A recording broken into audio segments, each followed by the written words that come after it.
The road to becoming a Navy SEAL is a long and tedious one. It is 18 months of egregious training and is split into two phases that is preparing you for what's to come. If you're thinking of becoming a Navy SEAL, make sure you know what it takes to get there and how to train for it. Your training first starts off with 26 weeks of training called BUD/S, otherwise known as Basic Underwater Demolition SEAL Training. The BUD/S attrition rate is between 73 and 75% according to NPR.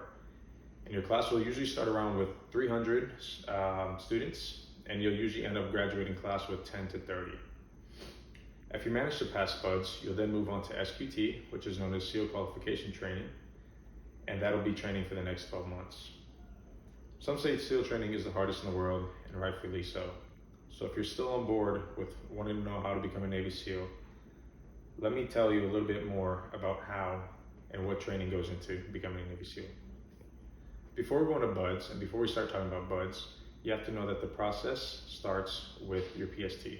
So your PST is your physical screening test, and you have to have a 500-yard swim within a 12:30 minute. You have to have a 1.5 mile run within a 10:30.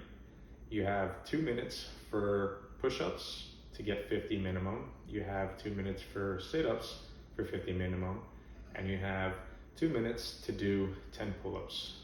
If you manage to do all of these at the bare minimum, chances are you won't get a slot and you won't move on. However, if you have the competitive scores, which is about a minute, 2 more minutes earlier than the times, and 30 numbers for the push-ups, sit-ups, and between 10 to 15 more within pull-ups, you're more than likely guaranteed a slot to BUD/S. So before BUD/S happens, you have to go to either pre-BUD/S or SOAS, which is SEAL Officer Assessment Selection for officer candidates, and then pre-BUD/S is for enlisted. Then, if you're secured a slot through that, then you move on to BUD/S, which is the 24-week process of, again, the basic underwater SEAL, demolition SEAL training. So phase 1 is your physical conditioning. It'll be 8 weeks long, and in your first phase, you also have the notorious Hell Week. Hell Week is known for being the most atrocious and the most gruesome training that any military branch has to offer, as you are given 5 days of no sleep and 5 days of continuous training with only 4 hours cumulative of total sleep. So that can be a 15-minute here and there. It's not 4 hours together.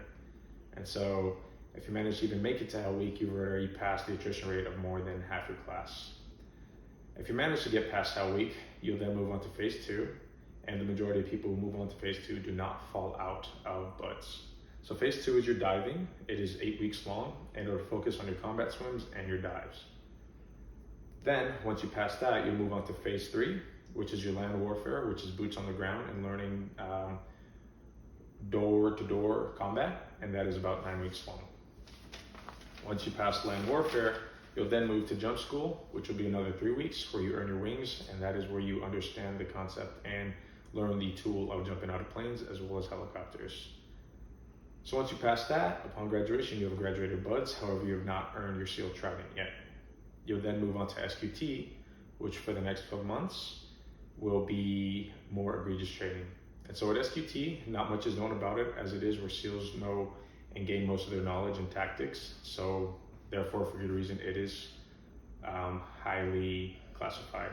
However, some things that we do know is that you will learn small unique tactics, you'll learn navigation there, you'll learn demolitions, you'll learn cold weather training, you'll learn medical skills, and you'll also learn maritime operations. Once you pass that, you'll then go into SEER school, which is Survival, Evasion, Resistance, and Escape School.